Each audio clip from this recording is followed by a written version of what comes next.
அஸ்ஸலாமு அலைக்கும் வரஹ்மத்துல்லாஹி வபரகாத்துஹு. வலைக்கும் சலாம். தமிழக தேர்தலில் சூடு பிடித்து கொண்டு இருக்கக்கூடிய இந்த நேரத்தில் மக்கள் மத்தியில் ஒரு சில விஷயங்கள் ஏற்பட்டிருக்கிறது. அதற்குண்டான தெளிவை பெற வேண்டும் என்பதற்காக இந்த நேர்காணலை நம்ம ஏற்பாடு செய்திருக்கிறோம். இதில் மிக முக்கியமான ஒரு விஷயம் என்னன்னு சொன்னால், வாக்கை நிறைவேற்றாதவர்களுக்கு உங்களுடைய வாக்கை செலுத்தலாமா அப்படின்னு சொல்லி ஒரு விஷயத்தை மையமாக கொண்டு வராங்க. முஸ்லீம்களுடைய ஜீவாதார உரிமையாக இருக்கக்கூடிய இடஒதுக்கீடு, அதே மாதிரி சிறைவாசிகளுடைய விஷயம், இந்த வாக்கையெல்லாம் ஏற்கனவே கொடுத்தவர்கள் இப்பொழுது வாக்கை நிறைவேற்றாத நிலையில் திமுகவுக்கு மீண்டும் வாக்களிக்கலாமா அப்படின்னு சொல்லி கேட்குறாங்க. இது எப்படி சரிதானா? அதாவது இந்த தேர்தலை பொறுத்த வரைக்கும் நீங்கள் சொன்ன அந்த விஷயங்கள்லாம் அவங்க நிறைவேற்றலைங்கிற குறை இருந்தாலும், இந்த தேர்தலை பொறுத்த வரைக்கும் முஸ்லீம் சமுதாயம் ஒரு அச்சுறுத்தலான ஒரு நிலைமைக்கு ஆளாயிருக்கிறது இந்தியா முழுவதும். குறிப்பாக பிஜேபி ஆளுகிற மாநிலங்களில் எல்லாம் எங்கெல்லாம் ஆட்சிக்கு வர்றாங்களோ அல்லது கூட்டணியோடு ஆட்சிக்கு வர்றாங்களோ அங்கெல்லாம் என்ன நடக்குது என்று பார்த்தோம்னு சொன்னால், அது இப்போ நடக்கக்கூடாது என்பதை மட்டும்தான் நம்ம பார்க்கணும். நம்ம பார்க்குறதா இருந்தால் இடஒதுக்கீடு அதெல்லாம் சரிதான், அதுக்கெல்லாம் கோரிக்கை தான் வைக்கணும். அந்த கோரிக்கைக்காக வேண்டி நீங்கள் அந்த புறக்கணிச்சிட்டு வேறு பக்கம் போட்டிங்கன்னு சொன்னால் பிஜேபி இங்கே ஆட்சிக்கு வந்துடும், பிஜேபியுடைய கூட்டணி வந்துடும். பிஜேபி வந்தால் என்ன நடக்கும் என்பதை ஊகமாக சொல்ல வேண்டியதில்லை, என்ன நடந்து கொண்டு இருக்கிறது நாட்டில் அப்படின்னு பார்த்தோம்னு சொன்னால், பிஜேபி ஆட்சி இருக்கிற இடங்கள்லாம் என்ன செய்கிறாங்கன்னு கேட்டால், நம்முடைய வழிபாட்டு தலங்களை அபகரிக்கிறாங்க, பள்ளிவாசல்களை அபகரிக்கிறாங்க. எங்களுக்கு தான் சொந்தம் அப்படின்னு சொல்லி, இது லிங்கமாக இருந்தது, எங்களுடைய வழிபாட்டு தலமாக இருந்தது என்று பள்ளிவாசலுக்கு எதிராகவெல்லாம் ஒரு உத்தரவை போட்டு கையில் எடுக்கக்கூடிய ஒரு விஷயம் பிஜேபி இருக்கிற மாநிலங்களில் நடக்கிறது. இங்கே பிஜேபி வந்துச்சின்னு சொன்னால் கண்டிப்பாக நம்முடைய ஏராளமான பள்ளிவாசல்கள் பறி போயிடும், அதில் சந்தேகமே இல்லை. அதே மாதிரி என்ன செய்கிறாங்கன்னா, நம்முடைய முன்னோர்கள் அறப்பணிக்காக செய்த வக்ஃபு சொத்துக்களை எல்லாம் அரசாங்கம் கையகப்படுத்துகிற ஒரு திட்டத்தோட வக்ஃபு திருத்த சட்டம்னு ஒன்று கொண்டு வந்திருக்கிறாங்க. அந்த சட்டத்தில் என்ன கொண்டு வர்றாங்கன்னா, மத்திய வக்ஃபு வாரியத்தில் அதிகப்படியான உறுப்பினர்கள் முஸ்லீம் அல்லாதவர்கள் என்று ஏற்பாடு செய்கிற அளவுக்கு அந்த சட்ட திருத்தம் கொண்டு வந்திருக்கிறாங்க. அதே மாதிரி வக்ஃபு விஷயத்தில் ஏதாவது தாவா வந்துச்சுன்னு சொன்னால், ஒரு கலெக்டர் நினைச்சார்னு சொன்னால், அல்லது அரசு அதிகாரி நினைத்தால் அந்த வக்ஃபு சொத்தை அரசுக்கு சொந்தமாக்கிடலாம். ஒரு தர்காவோ ஒரு பள்ளிவாசலோ இது அரசுக்கு உள்ள ஏதாவது ஒன்று சர்ச்சை வந்துச்சுன்னு சொன்னால் அதை முடிவெடுக்கக்கூடிய அதிகாரம் கலெக்டர்னால் இவங்க சொல்ல ஆள்தானே கலெக்டர் என்ன செய்வார்னா, இது அரசாங்கத்துக்கு சொந்தம் அப்படின்னு சொல்லிட்டாங்கன்னு சொன்னால், அந்த ஏராளமான தர்காக்கள், பள்ளிவாசல்கள், மதரசாக்கள் எல்லாம் நம்ம கையை விட்டு போகிற அளவுக்கு அந்த சட்டம் இருக்கிறது. மாநிலத்தில் அந்த மாதிரியான ஒரு ஆட்சி இல்லாமல் இருந்தால் கொஞ்சத்துக்கு கொஞ்சம் என்று என்ன செய்யலாம், அதை காப்பாற்றிக்கிறலாங்கிற ஒரு விஷயம் இருக்கிறது. பிஜேபி வந்துருமா இருந்தால் நமக்கு இந்த ஒரு வழிபாட்டு தலங்கள் போய்விடுகிறது, முதலாவது ஒரு விஷயம். ரெண்டாவது உயிருக்கு உத்தரவாதம். முஸ்லீம்கள் திட்டமிட்டு கலவரத்தின் மூலமாக அழிக்கப்படுறாங்க, அவங்களுடைய சொத்து சூறையாடப்படுகிறது. ராமநவமிங்கிற ஒரு ஊர்வலத்தை வைத்து போகிற தெருக்கல்ல எல்லாம் என்ன செய்கிறாங்கன்னு கேட்டால், முஸ்லீமுடைய கடையை குறிபார்த்து அவங்க அடிக்கிறாங்க. அதுக்கு முன்னாடி என்ன செய்கிறாங்கன்னு கேட்டால், அந்த கடையில் ஓனர் பேர்லாம் எழுதி வைக்கணுங்கிறாங்க. அதை வச்சு கண்டுபிடிச்சிருவாங்க, இது ஓனர் அப்துல் கார்ந்து அடின்றுவாங்க, கந்தசாமின்னு அடிக்காமல் போயிடுவாங்க. அப்போ பல்லாயிரக்கணக்கான மக்கள் மதத்தின் பெயரால் ஒரு ஊர்வலம் நடத்தி, அந்த ஊர்வலத்து போகிற பாதைகளில் எல்லாம் முஸ்லீமுடைய வணிகர்களும் முஸ்லீம்களுடைய வணிக நிறுவனங்களும் சின்ன சின்ன சில்லறை வியாபாரிகளும் பயங்கரமாக தாக்கப்பட்டது இன்றைக்கி வரைக்கும் நடந்து கொண்டிருக்கிற வட இந்தியாவில். தமிழகத்தில் இன்றைக்கி பிஜேபி கூட்டணியில் உள்ள ஒரு அதிமுக இருக்குன்னு வைங்க, அது விடும் என்று சொன்னால் அதிமுகவில் ஒன்றும் செய்ய முடியாது. இவங்க 10 பேர் கூட்டணியில் இருந்தால் கூட போதும், ஏன்னா கவர்னரு எல்லாமே அவங்க ஆட்களாக இருப்பாங்க. அந்த மாதிரி வைத்துக்கொண்டு அவங்க நினைக்கிற ஒரு சட்டத்தை இங்கே கொண்டு விடுவார்கள் அப்படிங்கிறத பார்க்குறோம். அப்போ உயிருக்கு உத்தரவாதம் இல்லை. அதே மாதிரி ஒரு ஹோலி பண்டிகைன்னு ஒரு பண்டிகையை வடநாட்டில் கொண்டாடினாங்க. அந்த ஹோலி பண்டிகைன்னா அவங்க மேலே சாயம் பூசிக்கிட்டு வண்ணப்பொடிகளை தூவிக்கொள்ளக்கூடிய ஒரு பண்டிகையாக கடந்த காலத்தில் இருந்துச்சு. அவங்க பாட்டுக்கு அவங்களுக்கு செஞ்சுக்கிடுவாங்க, நம்ம பாட்டுக்கு போயிட்டு இருப்போன்ற இருந்த ஒன்றை இப்போ என்ன செய்கிறாங்கன்னு கேட்டால், நாங்கள் போகிற வழிகளில் பள்ளிவாசல் மீது நாங்கள் வண்ணப்பொடியை தூவுவோம். பிற மத வழிபாட்டு தலங்களாக இருந்தாலும் முஸ்லீம்களுடைய வீடுகளாக இருந்தாலும் அவங்க வீட்டுக்குள்ளே புகுந்து நாங்கள் வண்ணப்பொடியை தூவோன்னு தூவுனாங்க. அது மாதிரி என்ன செய்கிறாங்கன்னா, உங்கள் மேலே பள்ளிவாசலில் அந்த வண்ணப்பொடியை வரக்கூடாதுன்னு சொன்னால் நீங்கள் வந்து ஸ்க்ரீன் போட்டு நீங்கள் மறைச்சிக்கிறங்க, போர்வை போத்திக்கிறங்க, பள்ளிவாசலுக்கு போர்வை போத்திக்கிறங்க அப்படின்னு சொன்னார்கள்.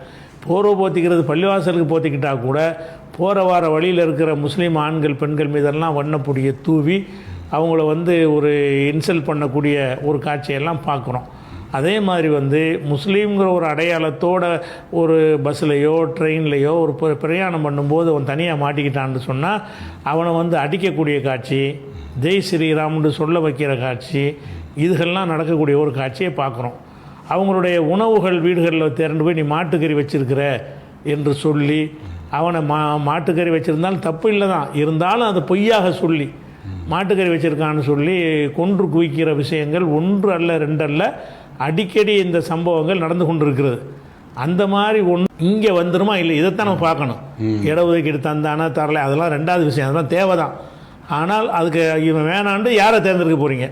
திமுக இப்போ வேணாம், சரி திமுக வேணாங்கிறதுக்காக இடஒதுக்கீடு அவங்க கூட்டி தரல அப்படிங்கிறதுக்காக வேண்டி மாற்றி போட்டிங்கன்னு சொன்னால் பிஜேபி வரப்போகுது. பிஜேபி வந்துருச்சுன்னு சொன்னால் என்ன நடக்கும்னு கேட்டால் இப்போ சொன்னக்கூடிய உயிர் உத்தரவாதம் இல்லை. கலவரங்களை ஏற்படுத்துவார்கள். அந்த கலவரங்களில் வந்து திட்டமிட்டு காவல்துறை இராணுவம்லாம் இறங்கி நமக்கு எதிராக என்ன செய்வாங்க, எல்லா விதமான அநியாயமும் பண்ணுவார்கள், சொத்துக்கள்லாம் சூறையாடுவார்கள், வழக்கு நம்ம மேலே மட்டும் போடுவார்கள். அதுக்கு எதிராக எந்த விதமான ஒரு நடவடிக்கையும் எடுக்க மாட்டார்கள். அப்போ இந்த மாதிரி உன்னுடைய கிராமங்களில் உன்னுடைய ஊர்களில் இது மாதிரி நடக்குமே என்று சொன்னால் அப்போ நீ வந்து இதை காரணம் காட்டிக்கிட்டு நீ வந்து ஒரு பிஜேபியுடைய ஆட்சி வருவதற்கு நீ காரணமாக இருந்தால் உன் தலையில் நீனே மண்ணவாரி போட்டுக்கிறாய்ங்கிற ஒரு நிலைமை நமக்கு முன்னாடி இருக்கிறது. இதெல்லாம் முந்தி கற்பனையாக ஒரு காலத்தில் சொல்லிக்கிட்டு இருந்தாங்க. இப்போ கடந்த 10 வருடமாக நடைமுறையில் இருந்துக்கிட்டு இருக்கிறது. தமிழகம், கேரளா, கர்நாடகாவை தவிர உள்ள மாநிலங்களில் பூராவுமே பிஜேபி நேரடி முழு ஆட்சி வந்தாலும் சரி தான், கூட்டணி ஆட்சி வந்தாலும் சரி தான், அதில் முஸ்லீம்கள் வந்து நடமாட முடியாது. அதே மாதிரி என்ன செய்கிறாங்கன்னா, பகிரங்கமாகவே பொது சிவில் சட்டம் கொண்டு வருவோம் அப்படின்னு சொல்லி அஸ்ஸாமில் மேற்கு வங்க தேர்தல் பிரச்சாரத்தில் எல்லாம் அதை ஒரு இஷ்யூவாக பேசுகிறார்கள். பொது சட்டம்னா என்னன்னு கேட்டால், முஸ்லீம்களும் வந்து இந்துக்களுக்குரிய சட்டப்படி தான் அவங்களுடைய கல்யாண காட்சியெலாம் நடத்திக்கிறேன்னு, இந்துக்கள் எப்படி செய்கிறாங்களோ இந்துக்களுக்கு என்ன சட்டம் இருக்கிறதோ அந்த சட்டத்தின்படி தான் உங்களுடைய நல்லது கெட்டதெல்லாம் செஞ்சுக்கிறணும்னு சொல்லி பொது சிவில் சட்டம் என்கிற பெயரில் வந்து நம்முடைய மத வழிபாட்டு உரிமைகளை எல்லாம் மறுக்கக்கூடிய ஒரு விஷயத்தை நம்ம வடக்க பார்த்துக்கிட்டு இருக்கிறோம். தேர்தல் அறிக்கையில் சொல்லி இருக்கிறாங்க, சில மாநிலங்களில் கொண்டு வந்துட்டாங்க. அதே நேரத்தில் இந்த பொது சிவில் சட்டம்ங்கிறது இந்துக்களில் மலைவாழ் மக்கள் அவங்களுக்கெல்லாம் கிடையாதான், அவங்களெல்லாம் தலையிட மாட்டோம், முஸ்லீமுக்கு மட்டும்தான் அதை எடுக்கணுங்கிற வகையில் அதை செஞ்சு இருக்கிற காட்சியை பார்க்குறோம். அதே மாதிரி வந்து ஒருவர் வந்து விரும்பி ஒருத்தர் இஸ்லாம் மார்க்கத்தை தழுவிட்டார் என்று சொன்னால் நீங்கள் மதமாற்றம் பண்ணுனீங்க என்று சொல்லி அதுக்கு ஒரு சட்டத்தை கொண்டு வந்து அவனாக வந்து இஸ்லாத்தை தழுவினாலும் சரி தான் நீங்கள் தப்பிக்க இயலாது. ஒரு மனிதன் அவனாக வந்து நாங்கள் இஸ்லாம் மார்க்கம் பிடிச்சிருக்கு அப்படின்னு சொல்லி உங்கள்கிட்ட ஜமாத்தில் வந்து சொல்லி ஒருத்தன் இஸ்லாத்தில் சேர்ந்துட்டான்னு சொன்னால் அங்கே உள்ள ஜமாத் தலைவர்லேருந்து நிர்வாகிலேருந்து ஊர் மக்கள்லேருந்து ஒரு 200 பேர் பிடிச்சிட்டு போயிடுவாங்க. நீங்கள் எல்லாம் மதமாற்றம் செய்கிறீர்கள் அப்படின்னு சொல்லி அந்த மதமாற்றத்தில் கட்டாய மதமாற்றம் அப்படி இப்படின்லாம் சொல்லி வாக்குமூலத்தை வாங்கி கொண்டு நம்மளை ஜாமீனில் வர முடியாத அளவுக்கு வழக்கு போட்டு உள்ளே தள்ளி விடுவார்கள், தள்ளி கொண்டு இருக்கிறார்கள். அப்போ இதெல்லாம் கற்பனையாக ஊகமாக நம்ம சொல்லலை, இது நடந்துக்கிட்டு இருக்குது. இது எல்லாமே நடந்து கொண்டு பிஜேபி காட்டி பயங்காட்டுகிறார்கள்னா பயங்காட்டுற விஷயந்தான் இருக்கிறது. அது கற்பனையாக யாரும் சொல்லலை. பிஜேபி வந்தால் இதெல்லாம் செய்யத்தான் செய்யுமா. அப்போ நீ வந்து உன் ஊரில் ஒருத்தன் இஸ்லாத்துக்கு வந்தான்னு சொன்னால் அது அவனோட முடியாதது.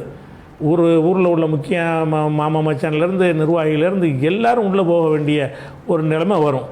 அதே மாதிரி வந்து சில அரசாங்கத்தினுடைய சில தவறுகளை நமக்கு செய்கிற அநியாயங்களை தட்டி கேட்டு ஒரு போராட்டம் பண்ணாங்கன்னு சொன்னால் மற்றவர்கள் போராட்டம் பண்ணாங்கன்னு சொன்னால் அனுமதிக்கப்படுகிறார்கள். முஸ்லீம் பண்ணான்னு சொன்னால் போராட்டத்தின் மீதே வன்முறை கட்டவிழ்த்து விடப்படுகிறது.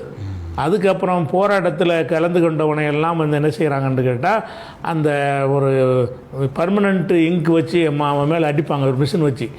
அதுக்கு பிறகு அவனை அடையாளம் கண்டு எவனெல்லாம் கலந்துக்கிட்டான்னு பார்த்து அவனுடைய வீடை தேர்ந்தெடுத்து புல்டோசர் வச்சு தகர்ப்பாங்க. பல ஊர்களில் போராட்டம்னு நடத்தின்னு வைங்களேன், நீங்கள் நடத்திட்டு போயிடுவீங்க. அதில் கலந்துக்கிட்டு அம்புட்டு பேரையும் அடையாளம் காட்டுற விதமாக அந்த வஜ்ரா வாகனத்தின் மூலமாக என்ன செய்வாங்கன்னா கலர் தண்ணியை அடிப்பாங்க. அது வந்து போகாது, 2-3 நாளைக்கு அது உடம்புல பட்டு அது அழியாது. அதை வச்சு வந்து நீ எல்லாம் கலந்துக்கிட்ட ஒரு ஆள் அப்படின்னு சொல்லிட்டு உன் வீடு எங்கே இருக்குது அப்படின்னு சொல்லிட்டு உங்களுடைய வீடு கடைகளை தேர்ந்தெடுத்து வந்து புல்டோசரை கொண்டு வந்து இடித்து தகர்த்து தரமட்டமாக்கிடுவாங்க. தரமட்டமாக எந்த அளவுக்குனா நீதிமன்றம் தலையிட்டு இடிக்கப்பட்டவனுக்கெல்லாம் 10 லட்சம் கொடுன்னு உத்தரவு போட்டிருக்கிறாங்க. அந்த அளவுக்கு என்ன செய்யுதுன்னு கேட்டால் ஏராளமான இதுகளை இருக்கிறது. அதே மாதிரி வந்து நம்ம சிஏஏக்காக நம்ம ஒரு போராட்டம் பண்ணணும். போராட்டம் பண்ணால் டெல்லியில் வந்து பெண்கள் வந்து இருந்த இடத்துலேருந்து அமைதியாக பண்ணிகிட்டு இருக்கும் பொழுது அது உள்ளக்க வந்து சங் பரிவாரங்களை உள்ள நுழைச்சி அவங்கள அதில் வன்முறை ஈடுபட சொல்லி நிறைய பேரை தாக்கி அவங்கள காயப்படுத்தி அது மாதிரிலாம் செஞ்சு அது கபில் மிஸ்ரான்னு ஒருத்தனை வச்சு என்ன செஞ்சாங்க, ரவுடியை கொண்டு வந்து துப்பாக்கியெல்லாம் சுடுறான். அந்த மாதிரி ஒரு காரியம் செஞ்சவன் மீது நடவடிக்கை எடுக்காமல் அவனுக்கு பதவியை கொடுக்குறாங்க.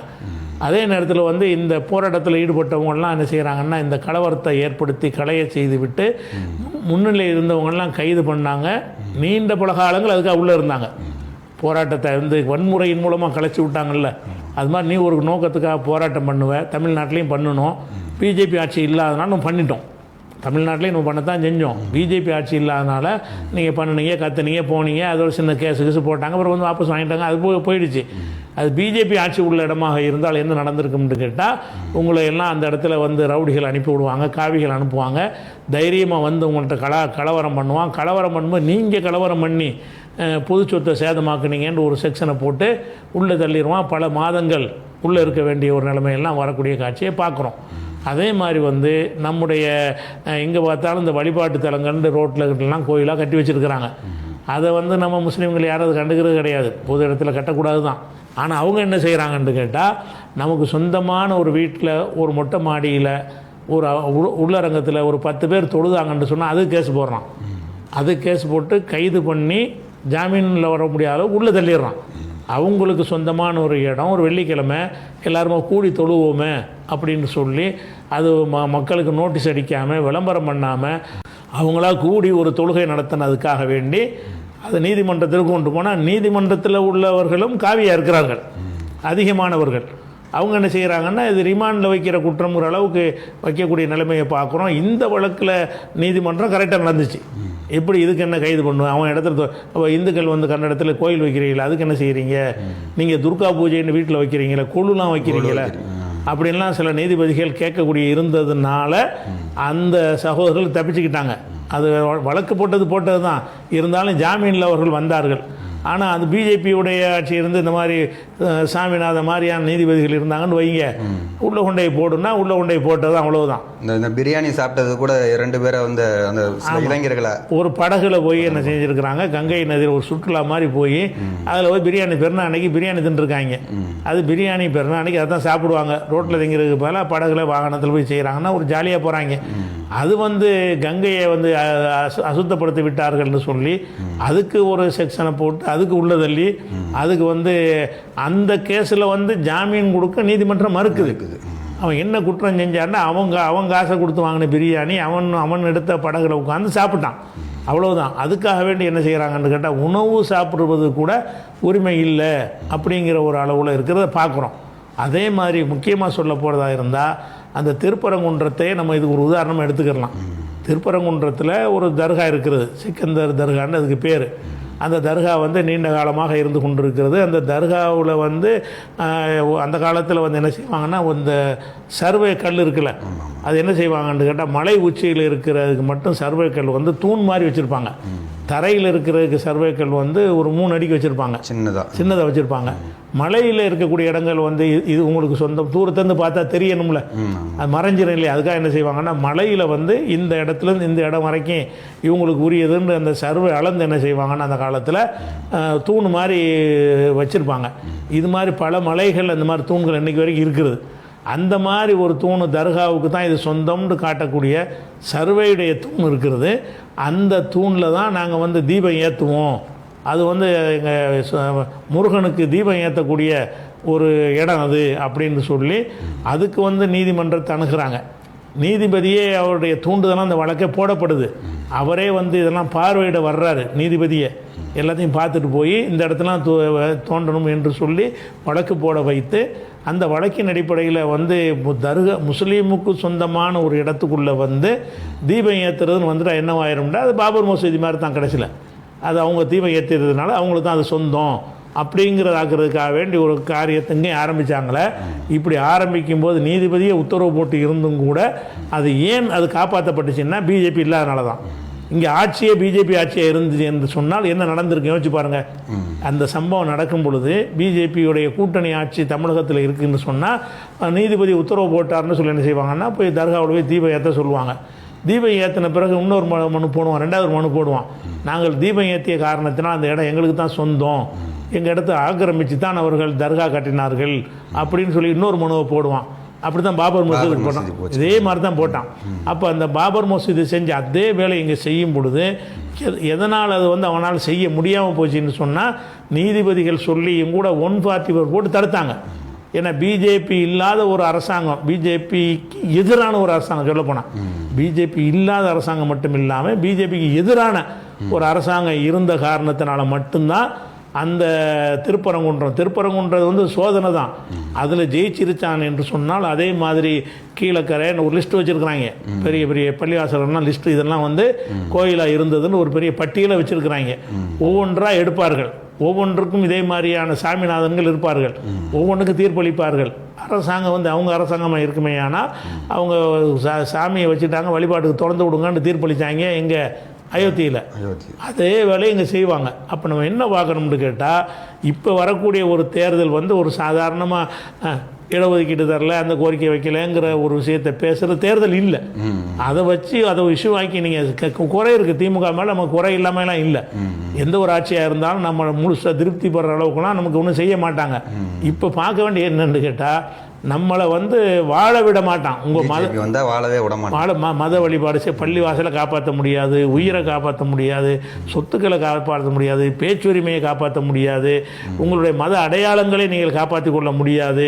அந்த மாதிரி இன்னும் சொல்ல போனால் மத அடையாளன்ற ஒரு பெண் அவங்க விருப்பப்படி அவங்க ஹிஜாப் போட்டாங்கன்னா அதை போடக்கூடாதுன்னாங்க. இங்கே கர்நாடகாவில் அந்த பிஜேபி ஆட்சியில் இருக்கிற ஒரு நேரத்தில் நடந்தது. அதுக்கு பிறகு இப்போ காங்கிரஸ் வந்த பிறகு அதை திருத்தி அந்த இதை சரி பண்ணிட்டாங்க. அப்போ நீங்கள் வந்து ஒரு ஆடை அணிகிறதுலேருந்து தொப்பி வைக்கிறது, தாடி வைக்கிறதுல இருந்து எல்லாத்துக்குமே என்ன செய்வாங்கன்னா அவங்க சொல்கிறபடி தான் நடக்கணுன்றாங்க. சாப்பிட்றது முதற்கொண்டு சாப்பிட்ற வரைக்கும். அப்போ நம்ம என்ன பார்க்கணும்னு கேட்டால், சிறைவாசிகள் பிரச்சனை நமக்கு ஒரு கோரிக்கை இருக்க தான் செய்கிறது. அதை இவங்கள்ட்ட தான் கோரிக்கிட்டு இருக்கணுமே தவிர இடஒதுக்கீடு சரி இவனை விட்டுட்டு அவன்கிட்ட போட்டு அவன் தந்துடுனா, பிஜேபி வந்து 7% தந்துட போகிறானா, இருக்கிற உரிமையை இருக்கிற 3 எடுத்துக்கிட்டு இருக்கிறான், உரிமையை எடுக்கிறான், எல்லா விஷயங்களும் எடுத்துக்கிட்டு இருக்கிறான். அதே மாதிரி நீங்கள் பார்த்தீங்கன்னு சொன்னால், அந்த அப்துல் கலாம் ஆசாத்து பேரில் முஸ்லீம் மாணவர்களுக்கு உதவி செய்வதற்காக பல கோடி ரூபாயில் காங்கிரஸ் அரசாங்கத்தில் ஒதுக்கி வச்சிருக்கிறாங்க. அதை கேன்சல் பண்ணி விட்டான். அது கிடையாது, கல்வி உதவி வந்து முஸ்லீம்களுக்கு கல்வி உரிமையும் கிடையாதுன்னு ஆக்கிட்டான். இடஒதுக்கீடுகளை வந்து மதத்தின் அடிப்படையில் இடஒதுக்கீடை வந்து ரத்து பண்ணி விட்டுட்டான் பீகாரில், இன்னும் சில மாநிலங்களில். முஸ்லீம்கெலாம் இடஒதுக்கீடு கிடையாது, கஷ்டப்பட்டு போராடி நம்ம வாங்குகிறோம். அவன் ஆட்சியில் வந்து உட்காந்து இல்லைன்றுவான். நீங்கள் 3-7 தரலன்றுக்கிட்டு பேசுகிறீங்க, 3க்கு 0 ஆக்க போகிறான் அவன். அந்த இருக்கிற இடஒதுக்கீடு போயிடும். அப்போ இடஒதுக்கீடு போயிடும், கல்வி உரிமை போயிடும், வழிபாட்டு உரிமை போயிடும், நம்ம மத அடையாளங்களை நம்ம கடைப்பிடிக்கிறோம் இல்லையா, அது போயிடும். இப்படியான ஒரு அச்சுறுத்தல் இருக்கக்கூடிய ஒரு நேரத்தில் வந்து நீங்கள் சொல்லக்கூடிய எல்லாமே வந்து 2 விஷயம் சொல்லியிருக்கிறீங்க, சிறைவாசிகளும் இடஒதுக்கீடுன்னு சொல்லி 2மே தேவையான விஷயம்தான். அதை விட தேவையான விஷயம் ஒன்று இருக்கிறது. அதை பேசுகிறது எப்போ நீங்கள் பேசலாம்னு கேட்டால், இதே மாதிரியாகவே அதிமுக பிஜேபியில் கூட்டணி இல்லாமல் அவன் ஒரு தனியாக போட்டிட்டான்னு சொன்னால், இவன் வந்தாலும் அவன் வந்தாலும் நமக்கு பிஜேபி வர போகிறதில்ல. நமக்கு முன்னாடி வந்து திமுக அதிமுக பிஜேபியில் கூட்டணி இல்லை, பிஜேபிக்கு எதிர்ப்பாக இவன மாதிரியே திமுக மாதிரி இருக்கிறாங்கன்னு வைங்க. அப்போ நம்ம முஸ்லீம்களுக்கு ஒரு சாய்ஸ் தான் இருக்குன்னு சொல்ல முடியாது. ஏன்னா இவன் வந்தாலும் அவன் வந்தாலும் பிஜேபி வராதுல்ல. அப்படிங்கும்போது என்ன செய்யலான்னு கேட்டால், நான் அவன்கிட்ட போய் கேட்கலாம், நீ 7 தருவியா, இவர்கள் 3 தரல, அதனால் நாங்கள் வந்து உனக்கு ஓட்டு போடுறோம்னு சொல்லி என்ன செய்யலாம், ஒரு ஆயுதமாக கேட்கலாம். இப்போ அவன் தான் பிஜேபிக்கு எந்த அளவுக்கு சொல்கிறான்னா பிஜேபி தலைமையில் தான் ஆட்சி அமையுங்கிறான். அது போக என்ன செய்கிறான்னு கேட்டால் அந்த மதுரையில் உள்ள ஒரு அந்த ராஜன் செல்லப்பாங்கிறவன் வந்து அவனை போட்டிக்கிடுறாங்க அதிமுகவில். அவன் என்ன சொல்கிறான்னு கேட்டால் நாங்கள் ஆட்சிக்கு வந்தோம்னு தான் திருப்பரங்குன்றத்தில் நாங்கள் வந்து அதே இடத்துல தீபம் ஏற்றுவோங்கிறான். அப்போ பிஜேபிக்காரன் சொல்கிறத இவன் சொல்கிறான், அதிமுக சொல்கிறான். கூட்டணி மட்டும் வைக்கல, இரண்டரை கலந்து போயிட்டாங்க. அப்போ இரண்டரை கலந்து போன ஒரு கட்சியாக எதிர்த்தாப்புல நமக்கு முன்னாடி நிற்கிறது வந்து இப்போ எடுத்துக்கிட்டோம்னா யார் யார் நிற்கிறாங்கன்னு பாருங்கள். ஒரு பக்கம் திமுகவுடைய கூட்டணியில் உள்ள எல்லாருமே வந்து காவிக்கு எதிரானவங்க தான். பிரேமலதா மட்டும் இந்த காவிகளுக்கு ஒரு சப்போர்ட்டாக இருந்தாலும் இப்போ விலகி வந்திருக்கிறாங்க. அதை தவிர உள்ள பாக்கி எல்லாருமே ஆதியில் இருந்த திமுகவோட கூட்டணியில் இல்லாட்ட கூட காவி எதிர்க்கக்கூடியவங்க. திருமாவளவனாக இருந்தாலும் சரி, இடதுசாரிகளாக இருந்தாலும் சரி, முஸ்லீம் அமைப்புகள் கட்சிகள் இருக்கிறாங்க அவங்களா இருந்தாலும் சரி, காங்கிரஸாக இருந்தாலும் சரி, திமுக கூட்டணியில் இருக்க எல்லாருமே வந்து அதை எதிர்க்கிறவங்க. இன்னைக்கு வந்து பிரேமலதா அதை எதிர்க்கக்கூடியவராக தான் இருக்கிறார். இன்னைக்கு அவங்களுடைய அந்த நிலைப்பாட்டை இன்னைக்கு எதிர்த்துக்கிட்டு இருக்கிறாருன்னு வைங்களேன். அப்போ ஒரு பக்கம் இப்படி ஒரு அணி இருக்குது, இன்னொரு பக்கம் பிஜேபி இருக்குது, பிஜேபியில் இருக்க அதிமுக இருக்கிறது. அதிமுக பிஜேபியில் கூட்டணி இருக்கிறாங்க. எந்த அளவுக்கு கூட்டணி இருக்காங்கன்னா என்டிஏ கூட்டணின்னு தான் சொல்கிற அளவுக்கு இருக்கிறாங்க. அதிமுக கூட்டணி சொல்ல முடியலை, அதிமுக தலைமையிலான கூட்டணின்னு சொல்ல முடியல. என்டிஏ கூட்டணின்னு தான் அவங்க சொல்கிறாங்க. ஒன்று. ரெண்டாவது வந்து பிஜேபியுடைய அந்த கூட்டணி கட்சியுடைய பிரச்சார கூட்டம் நடக்கும் பொழுது எடப்பாடி படத்தை வைக்கவே இல்லை. எடப்பாடி தானே முதல்வர் என்ன இருந்தாலும், எடப்பாடியுடைய படத்தை முதல்வர் வேட்பாளர்னு சொல்கிறீங்க, அவர் படத்தை வைக்கவே இல்லை. அப்போ அந்த அளவுக்கு என்னென்னா நாங்கள் தான் டாமினேட் பண்ணுவோம்னு சொல்கிறாங்க. இவங்க ஒரு 10 இடத்துல வந்து ஜெயிச்சு கூட்டணி வந்தால் கூட முதல்வர் நாங்கள் தான் கண்டிப்பாக சொல்லுவாங்க. அப்படி தான் பல மாநிலங்களில் நினைஞ்சாங்க, அது மாதிரி செஞ்சாங்கன்னு வைங்களேன். அப்படி ஒரு விஷயத்தை நம்ம பார்க்கும்பொழுது அது ஒரு அணியில் இருக்கிறது. சரி, அடுத்து யார் இருக்கிறான்னு கேட்டால் விஜய்கிட்ட ஒரு அணி கிடையாது, அவர் தனியாக நிற்கிறார். அப்போ அவரே வந்து சொல்கிறாங்க, இவர் வந்து விஜயை வந்து பிஜேபியினுடைய பி டீமு, அவர் வந்து ஒரு சங்கி, அவருக்கு வந்து வாக்கு அளிக்கலாமா அப்படிங்கிற மாதிரியான ஒரு கேள்விகளும் சில நேரத்தில் எழும்புது வலைதளத்தில். அப்போ அதை பற்றி என்னன்னு இல்லை பிஜேபி அவர் விஜய் வந்து பிஜேபியுடைய அணி இல்லைன்னு வச்சுக்கிறோம். சரி, அது வந்து நம்ம அது ஊகமாக சொல்கிறது தானே. ஆமாம், பிஜேபி சங்கி ஒன்றுமே இல்லை, அவர் ஒரு நல்ல பர்ஃபெக்டான மனுஷன் வச்சுக்கிறோம். அப்படி வச்சுக்கிட்டா கூட அவருக்கு ஓட்டு போடுவதனுடைய விளைவு என்ன, நீங்கள் என்ன யோசிக்கணும்னு கேட்டால், ஒரு 100 ஓட்டு இருக்கிறது. 100 ஓட்டில் ஒரு தொகுதிக்கு 100ன்றது புரிஞ்சுக்கிறதுக்கு லேசாக இருக்கிறா, சின்ன நம்பர் சொல்கிறேன். ஒரு தொகுதியில் 100 ஓட்டு இருக்குது. 100 ஓட்டில் 40 ஓட்டு திமுக ஓட்டு இருக்கிறது. திமுகன்னா கூட்டணி, திமுக கூட்டணிக்கு ஒரு 40 பேர் ஓட்டு போடுறவன் இருக்கிறான். அண்ணா திமுக கூட்டணிக்கு ஒரு 40 பேர் இருக்கிறான்னு வைங்க. இப்படி இருக்கும் பொழுது இந்த ஒருத்தர் என்ன செய்கிறான், அண்ணா திமுகவுக்கு போடுறவன் திமுக வேணான்னு சொல்லி விஜய்க்கு போட்டான்னு வைங்க. விஜய்க்கு போட்டான்னு சொன்னால் அந்த 40ல் 10 இங்கிட்டு போயிடும். 40ல் 10 விஜய்க்கு போச்சுன்னு சொன்னால் அவன் 40ல் உள்ள பிஜேபி ஜெயிச்சிருவான். இப்போ நீங்கள் நல்ல வேண்ட வச்சுக்கிறோம். விஜய் வந்து சிஎம் ஆக போகிறாரா? பல கருத்து கணிப்புகளை வெளியிட்டாங்க. எல்லா கருத்து கணிப்புகள்லையும், அனைத்து கருத்து கணிப்புகள்லையும் அவருக்கு கிடைக்கிறது வந்து 8, 10, 12% அளவுக்கு தான் வந்திருக்குது. 40% அளவுக்குலாம் வரல. அவருக்கு எல்லாரும் இந்த கூட்டத்தை வச்சு கணிக்கிறாங்க. என்னடா அவர் ஏற்கனவே இடைத்தேர்தல் நின்று வாக்கு பெற்று நிரூபித்தவர் கிடையாது. அவர் நம்பி கூட்டமாக வர்றாங்கல்ல ரசிகர்களை வச்சு ஓட்டு போடுவாங்கன்னு வைத்து கொண்டால் அதிகபட்சம் கிடைக்கக்கூடிய 12% தான். 12% அந்த ஓட்டு வந்து யாருடைய ஓட்டாக இருக்கும்னு கேட்டால் திமுகவுக்கு போடுற ஓட்டாக இருக்குன்னு வைங்க. அந்த 12% கிட்ட மாறி விழுந்துச்சின்னு சொன்னால் திமுகவுடைய 40ல் ஒரு 5 ஒரு 3 குறைஞ்சின்னு வைங்க. 40 ஒரு 3% கிட்ட மாறி விழுந்துச்சின்னு வைங்க. இப்போ யார் ஜெயிப்பா? அண்ணா திமுக ஜெயிச்சு போயிடும். அப்போ விஜய்க்கு போடுற ஓட்டு வந்து அவரை இதெல்லாம் வீழ்த்திட்டு ஆட்சிக்கு வந்துருவார் என்ற அளவுக்கு இருந்தால் நம்ம ஏதாவது சிந்திக்கலாம். இன்னொரு சான்ஸ் அதை வைக்கலாமேன்னு சொல்லி யோசிக்கலாம். கொஞ்சம் யோசிக்கிறதுக்கு வாய்ப்பு இருக்குது. 2 அணி இப்போ திமுக பிஜேபியில் வந்து பிஜேபி பண்ணி கழிச்சிருங்க. விஜய் வந்து திமுகவுடைய கணக்கில் வைங்க வரையும். இல்லை, நிறைய பேர் வலைதளத்தில் அதான் சொல்கிறாங்க, நாங்கள் விஜய் ரசிகர் தான், ஆனால் விஜய்க்கு ஓட்டு போட மாட்டோம்னு சில பேர் சொல்லக்கூடிய இருக்க தான் செய்கிறாங்க. இளைஞர்கள் இருக்கிறாங்க, இளைஞர்கள் இருக்கிறாங்க, சில பெரியவங்களும் இருக்கிறாங்க. ஆனால் அப்படி இருந்தாலும் வந்து அவருடைய ஒரு பி டீம்னு சொல்லக்கூடிய அந்த விஷயத்தை வச்சு தானே எப்படின்னு இல்லை நம்ம என்ன செய்யறோம்னா பி டீம்னு சொல்வது வந்துங்க எதிராக உள்ள எல்லாருக்கும் அந்த வார்த்தையை சொல்லுவாங்க. அது நிரூபிக்கலாது. சரி, பி டீம்னா ஓட்டை பிரிக்கிறாருங்க சொல்லுவாங்க. நம்ம அப்படி கூட சொல்ல வேணாம். அவர் வந்து இப்போ அரசியலுக்கு வந்திருக்காரா, நீங்கள் சொல்கிற உள்ளபடியே வந்து அவர் பிஜேபிக்கு எதிராக தான் இருப்பார்னு வச்சுக்கிடுவோம். பிஜேபிக்கு எதிராக இருப்பார் என்று சொன்னால் பிஜேபிக்கு எதிரான வாக்கை ரெண்டா பிரியுது. இப்போ உடஞ்சிச்சுன்னா வேஸ்ட்டாக போயிடும். பிஜேபிக்கு எதிராக விஜய் இருக்காருன்னு வைங்க, பிஜேபிக்கு எதிராக திமுக இருக்குன்னு வைங்க, ரெண்டும் ஒரு அணியில் உள்ளவங்க தான். இப்போ இவரும் பிஜேபிக்கு எதிர், திமுக பிஜேபிக்கு எதிர். பிஜேபிக்கு எதிர் ரெண்டா பிரிஞ்சா அங்கிட்டு வந்து பிஜேபி கூடிரும்ல.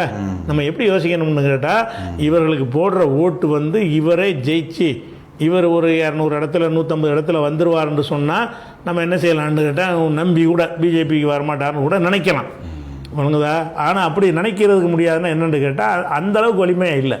சினிமா கவர்ச்சிக்காக வர்றாங்களே தவிர ஓட்டுகளுக்கு போனீங்கன்னா நிறைய இடங்களில் வந்து அவர் வேட்பாளர்கள் வேட்புமனு தாக்கல் செய்ய முடியாத அளவுக்குலாம் இருக்கிறாங்க. நம்ம ஒருத்தர் கூட பிரச்சாரம் பண்ணதெல்லாம் பார்த்தோம். ஒரு ஆள் போய் பிரச்சாரம் பண்ணுறாரு, யாருமே கூட வரல. அப்படி தான், அதான் யதார்த்த நிலைமை அதுதான்.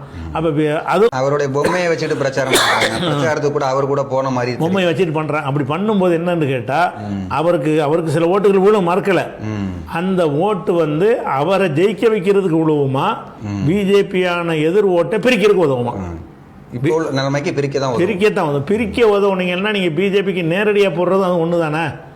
நீ விஜய்க்கு போட்டாலும் பிஜேபி தான் ஜெயிக்க போகுது, பிஜேபிக்கு போட்டாலும் பிஜேபி தான் ஜெயிக்க போகுதுன்னு சொன்னால், அப்போ பிஜேபி வேணான்னு சொல்லக்கூடிய கருத்தில் உள்ளவர்கள் ரெண்டாக பிரிந்தார்கள்னா முஸ்லீம் என்ன முடிவு பண்ணணும்னா, இந்த ரெண்டில் வந்து யார் வந்து ஜெயிக்க வாய்ப்பு இருக்குது, அது இந்த வெறும் பிஜேபிக்கு எதிராக சமமாகவே வைப்போம். நம்ம விஜயை வந்து திமுகவுக்கு சமம்னு வைப்போம்.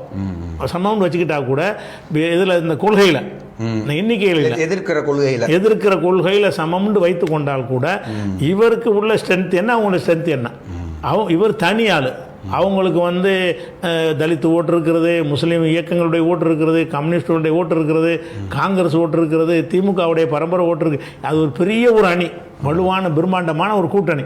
அப்படிங்கும் பொழுது கண்டிப்பாக அவர்களுடைய தான் ஜெயிப்பார்கள் என்று இருக்கும் பொழுது, நீங்கள் பிஜேபிக்கு எதிர் என்று சொல்லி இவர் ஆதரிச்சிங்க என்று சொன்னால், அவங்களுக்கு பிஜேபிக்கு எதிர் எங்கே போகணும், அங்கே போகணும், திமுக அணியில் தான் போகணும். அப்படி போகக்கூடிய ஓட்டில் வந்து ஒரு 3% இவர் எடுத்தால் கூட 40%, இவன் 37% ஆயிடுவான்.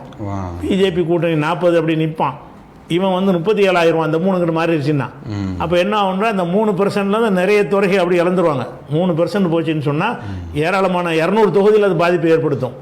அப்படி வைக்கும் பொழுது கடைசியில் என்ன ஆயிருன்னா, பிஜேபி வந்து உட்காந்துட்டு என்ன நடக்கும், இப்போ நான் சொன்னாலும் நடக்குமா, நடக்காதா? கண்டிப்பாக நடக்கும். அப்போ நமக்கு என்ன ஆபத்து அப்படிங்க கவனிங்க. அடுத்து யார் நிற்கிறான்னு கேட்டால், சீமான் நிற்கிறார். சீமான் மீது நமக்கு எந்த ஒரு நல்ல எண்ணமே கிடையாது. ஆனால் ஒரு பேச்சுக்காக வேண்டி அவர் நல்லவர்னு வச்சுக்கிறோங்க, முஸ்லீமுக்கு பாடுபடுறவர்னு வச்சுக்கிறோங்க, அவர் நமக்காக குரல் கொடுக்குறோன்னு வச்சுக்கிறோங்க, அவர் நல்ல ஒரு பயங்கரமான ஒரு தத்துவம் சொல்லக்கூடிய எல்லாத்தையும் ஒத்துக்கிறோம். ஒத்துக்கிட்டா கூட அவருக்கு கிடைக்கக்கூடிய கணக்கு என்ன? அவரும் பிஜேபி எதிர்க்கிறாருன்னு சொல்லி தானே ஆதரிக்கிறீங்க. அவரும் முஸ்லீம் ஆதரவாக இருக்கிறார், அவர் பிஜேபியாக தான் இருக்கிறார். ஏன் கருத்து அது வேணும், நம்ம கருத்தை விட்டுருவோம், அவங்களோட ஆதரவாளர்கள் கருத்தை வைப்போம். அது சீமானுக்கு ஆதரவாக இருப்பாங்கல்ல, அவங்க கருத்து பிரகாரமே இவர் வந்து ஆன்டி பிஜேபி தான் அப்படின்னு வைத்து கொண்டீர்களே. ஆனால் பிஜேபிக்கு எதிராக இருக்கக்கூடிய இவர் வந்து நீங்கள் ஓட்டு போட்டு ஜெயிப்பாரா? ஜெயிக்கிறதுக்கு அவர் ஜெயிக்கிறதுக்கான எந்த முயற்சியும் எடுக்கலை, அவர் விரும்பவும் இல்லை. அவர் அதுக்குண்டான முயற்சி எதுவுமே இல்லை. ஆமாம், ஜெயித்தால் முயற்சி, தோத்தால் பயிற்சிங்கிறாரு. அப்போ அந்த மாதிரி உள்ள நிலையில் இருக்கும்போது இவங்க இது வந்து நிரூபிக்கப்பட்ட ஒரு விஷயம். விஜய் வந்து நிரூபிக்கப்படலை. சீமான் வந்து பல தேர்தல்களில் நிரூபிக்கப்பட்டிருக்கிறது. டெபாசிட் வாங்கல அதிகமான இடங்களில், ஓரிரு இடங்கள்ல தான் டெபாசிட்டே கிடைச்சிச்சு. சில இடங்களில் பணம் வாங்கி கொண்டு வந்து வாபஸ் வாங்கின விஷயங்கள்லாம் கூட வந்துச்சு. அதை கூட விட்டுருவோம். அவர் வந்து நான் உயர்வாக வச்சே பேசுவோம். அவர் அப்படிலாம் போக மாட்டார். அப்படி இருந்தால் கூட அவருக்கு என்ன கிடைத்திருக்கிறது? இதுக்கு முந்தின ஓட்டுகளில் அதிகபட்சமாக வந்து போட்டிங்கன்னா 3வது அணிங்கிற ஒரு வேறு வழி இல்லைன்னு போட்டதுனால ஒரு 8 வரைக்கும் நீங்கள் காட்டுறீங்க. சரி, இந்த 8% எந்த ஓட்டு? பிஜேபி வேணாங்கிற ஓட்டு. பிஜேபி வேணாங்கிற ஓட்டு அந்த 8% இங்கே உழுவுறதுக்கு இப்போ விழுந்துச்சுன்னு சொன்னால் அது வந்து திமுக உழுவுறதை நம்ம அந்த அவங்க ஜெயிக்க வாய்ப்பு உள்ளவங்களுடைய வெற்றியை தானே பாதிக்குது. அப்போ சீமானுக்கு நீங்கள் போட்டாலும் அவர் நல்லவர் நீங்கள் நினைத்தா கூட நம்ம இவனுக்கு போட்டோம்னா அவன் ஜெயிச்சிருவான்னு இருப்பாருமா, வராதான்? கண்டிப்பாக. சீமானுக்கு நீங்கள் போடுற ஓட்டின் மூலமாக பிஜேபி ஜெயிக்குமா, ஜெயிக்காதா? விஜய்க்கு போடுற ஓட்டின் மூலமாக பிஜேபி ஜெயிக்க வாய்ப்பு இருக்குது. ஏன்னா பிஜேபி எதிர்ப்பு 2 தான் தமிழ்நாட்டில் இருக்குது. தமிழ்நாட்டு அரசியல் நிலவரம் என்னன்னு கேட்டால், ஒன்று பிஜேபியுடைய ஆதரவு, பாக்கி அனைவரும் பிஜேபி எதிர்ப்புன்னு வைங்க. திமுகவும் பிஜேபி எதிர்ப்பு, விஜயும் பிஜேபி எதிர்ப்பு, சீமானும் பிஜேபி எதிர்ப்பு, சசிகலா ராமதாஸும் பிஜேபி எதிர்ப்பு, கிருஷ்ணசாமியும் பிஜேபி எதிர்ப்பு, வேல்முருகனும் பிஜேபி எதிர்ப்புன்னு வைங்க, எல்லாம் பிஜேபி எதிர்ப்பு தான். பிஜேபி எதிர்ப்புல உள்ளவன் வந்து ஊழவர் 60% உள்ளவன் வந்து இத்தனை துண்டா இருக்கிறான், அவன் லட்டு மாதிரி 40% இருந்தான் என்று சொன்னால், நீங்கள் இந்த 60% வாக்கு எடுத்துக்கிட்டு ஒரு 3% விஜய்க்கும், ஒரு 1% சீமானுக்கும், ஒரு 1% வேல்முருகனுக்கும், 1% சசிகலாவுக்கும் போட்டிங்க என்று சொன்னால், அவங்களுடைய திமுக கிடைக்கிற ஓட்டில் வந்து ஒரு 5-6% கம்மியாக போயிடும். கம்மியாக போச்சுன்னு சொன்னால் அவன் பிஜேபி தான் வந்து வேணுங்கிறவன் வந்து என்ன செஞ்சிருவான், ஆட்சிக்கு வந்துடுவான். ஆட்சிக்கு வந்துட்டான்னா என்ன, அதுதான் யோசிக்கணும். ஆட்சிக்கு வந்தால் என்ன நடக்கும், இவ்வளவு நடக்கும் நான் சொன்னோம்ல. அப்போ இந்த தேர்தலில் வந்துக்கிட்டு நமக்கு முன்னாடி ஒரு 2-3 வாய்ப்பு இருந்துச்சுன்னு வைங்க, சமநிலையில் இருந்தாங்கன்னு வைங்க, விஜயும் திமுகவும் சமநிலைன்னா ஆதரவில் மக்கள் ஆதரவில் சமநிலை என்று இருந்தாங்கன்னு சொன்னால், இவன் போட்டாலும் இவங்க 2 ஊரில் ஒருத்தர் வரப்போகிறாங்க, அவன் வரப்போகிறதில்ல, பிஜேபி வரப்போகிறதில்லன்னு எடுத்துக்கலாம். சமநிலையில் இல்லை, நல்லா தெரியுது, பளிச்சுன்னு நமக்கு எல்லாருக்குமே தெரியுது சமநிலையில் இல்லைன்னு. அதனால் இந்த தேர்தலை பொறுத்த வரைக்கும் நம்ம அந்த சில குறைபாடுகள், மற்ற சில பேர் முட்டு கொடுக்குற மாதிரி முட்டு கொடுக்க தயாராக இல்லை. திமுக நமக்கு ஒன்றுமே அதை விட்டால் பாதுகாப்பு வழி அப்படிலாம் நம்ம சொல்ல மாட்டோம். இன்னைக்கு இருக்கிற நிலையில் கரண்ட் நிலவரத்துக்கு வந்து பிஜேபி திமுக வராட்டி பிஜேபி தான் வரும். அதான் இப்போ எதிர்த்த நிலைமை. திமுக அணி வரவில்லை என்று சொன்னால் அடுத்து 2வது இடத்துல அவனை தானே ஓட்டுலாம் காட்டுறாங்க. எல்லா கருத்து கணிப்புகள்லையும் இந்த பாண்டே மாதிரி ஆளுக்கு வந்து அதை முதலிடத்துலாம் காட்டுறாங்க. பிஜேபி கூட்டணி வந்தால் முதலிடம் வருங்கிற கருத்து கணிப்பெல்லாம் அது பாண்டேயுடைய அவங்க லைனில் உள்ளன்னு வைங்கலாம். பாக்கியெல்லாம் இப்படி சொன்னால் கூட அந்த விஷயம் கூட எப்படி காட்டுறாங்கன்னா ஒரு சின்ன வித்தியாசத்தை தான் காட்டுறாங்க. இவங்களுக்கு வந்து ஒரு 44 காட்டுறாங்கன்னா அதிமுக 40ன்னு காட்டுறாங்க. உதாரணம் திமுக அணிக்கு 44% ஓட்டுன்னு காட்டிங்கன்னா அதிமுக அணிக்கு 40ன்னு காட்டுறாங்க. 4 தான் வித்தியாசத்தில் இருக்குது. இந்த 4 வித்தியாசத்தை வந்து இவங்க பிரிச்சுக்கிட்டாங்கன்னா அவ்வளோதான். 4 வித்தியாசம் தான் இருக்குது. 4 வித்தியாசத்தையும் விஜய் எடுத்துக்கிட்டான்னு சொன்னால் கடைசியில் அவன் மேலே போயிடுவான். இப்போ துண்டா 2-2 போயிடுச்சுன்னா கூட அந்த 4ஐயும் தாண்டி உள்ளுக்குள்ளே இன்னும் போயிடும். இப்போ முஸ்லீம்களை பொறுத்தவரை, கிறிஸ்துவர்களை பொறுத்த வரைக்கும் நம்ம சொல்கிறோம், கிறிஸ்துவர்களுக்கு இதே மாதிரி இருக்குது. கிறிஸ்துவர்கள் வந்து அவங்களுடைய இதை ஒழிக்கிறதுக்காக என்ன பண்ணியிருக்கான்னு கேட்டால், இப்போ ஒரு சட்டம் கொண்டு இருக்கான், ஃபெரா சட்டம். ஃபெராங்கிற சட்டம் வெளிநாடுகள்லேருந்து நிதி வாங்கி இதான் அவங்க நிறைய நிறுவனம் நடத்துகிறாங்க. கிறிஸ்துவ மக்களுக்கு இந்த செய்தி நம்ம சொல்கிறோம். அவங்க நம்மள மாதிரி சிறுபான்மை தான். அவங்களுக்கு என்னன்னு கேட்டால் நிறைய கல்விக்கூடங்கள், மருத்துவமனைகள், நிறைய ஆர்ஃபனேஜுகள், நிறைய வந்து வெளிநாடுகள்லேருந்து உள்ள நிதிகளை திரட்டி அவங்க செய்கிறாங்க. இப்படி வெளிநாட்டிலேருந்து திரட்டுவதற்காக வேண்டி அரசட்ட தனி அனுமதி வாங்கணும், FCRAன்னு சொல்லி அதுக்கு அனுமதி வாங்கி அதை வெளிநாட்டில் நிதி வாங்கலான்னு ஒரு சட்டம் இருக்குது. அந்த சட்டத்தை இப்போ திருத்தி மசோதா தாக்கல் பண்ணிட்டாங்க. சென்ற 26ஆம் தேதி பாராளுமன்றத்தில் மசோதா தாக்கல் பண்ணிட்டாங்க. அது விவாதம் நடத்தி மசோதா அங்கேயும் நிறைவேறப் போகுது, ராஜ்யசபா மக்களவையில் நிறைவேறப் போகுது, ஜனாதிபதி கையெழுத்து போட போகிறார். இன்னும் இருந்தாலும் கொஞ்சம் தள்ளி 1 மாதம் 2 மாதம் ஆகுமே தவிர அந்த சட்டத்தை கொண்டு வந்துட்டான்னு சொன்னால் வக்கூப் மாதிரி தான் வரப்போகுது. அப்போ அந்த சட்டத்தில் என்ன கொண்டு வந்திருக்கிறான்னு கேட்டால், இவங்க வந்து வெளிநாட்டிலேருந்து உதவி வாங்கி, ஒரு நிறுவனம் இருக்குன்னு வைங்க, வெளிநாட்டிலேருந்து உதவி வாங்குவதற்காக பர்மிஷன் வாங்கிட்டாங்க. நாங்கள் ஒரு அனாதை விடுதி நடத்த போகிறோம், அதுக்காக வெளிநாட்டில் நாங்கள் உதவி வாங்க போகிறோன்ட்டு மத்திய அரசு அனுமதி வாங்குறாங்க. அனுமதி அந்த இயக்கத்தை கொடுத்துட்டாங்க. அவங்க வந்து என்ன செஞ்சிட்டாங்கன்னா ஒரு 5 கோடி ரூபாய்க்கு ஒரு இடத்த வாங்கி அதை நடத்திட்டு இருக்காங்கன்னு வைங்க. அதுக்கு அடுத்து என்ன ஆகுதுன்னு கேட்டால், 5 வருஷம் ஒருக்கா பர்மிஷன் ரினியூவல் பண்ணணும். பர்மனெண்ட் அனுமதி கொடுக்க மாட்டாங்க. ஒரு அனுமதி கொடுக்குறாங்க, ஒரு 5 வருஷம் நீங்கள் பண்ணலான்ருவாங்க. 5 வருஷம் பிறகு ஒரு 6 மாதம் இருக்கும்போதே மறு விண்ணப்பம் அவங்க செய்யணும்.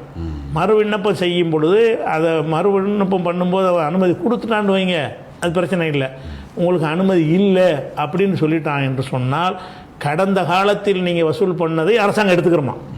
எப்படி 5 வருஷம் அனுமதி வாங்கி ஒரு 5 கோடி ரூபாய்க்கு ஒரு பெரிய ஒரு மருத்துவக் கல்லூரி கட்டி வச்சுருக்கிறான்னு வைங்க, 500 கோடி ரூபாய் கட்டி வச்சுருக்கான்னு வைங்க.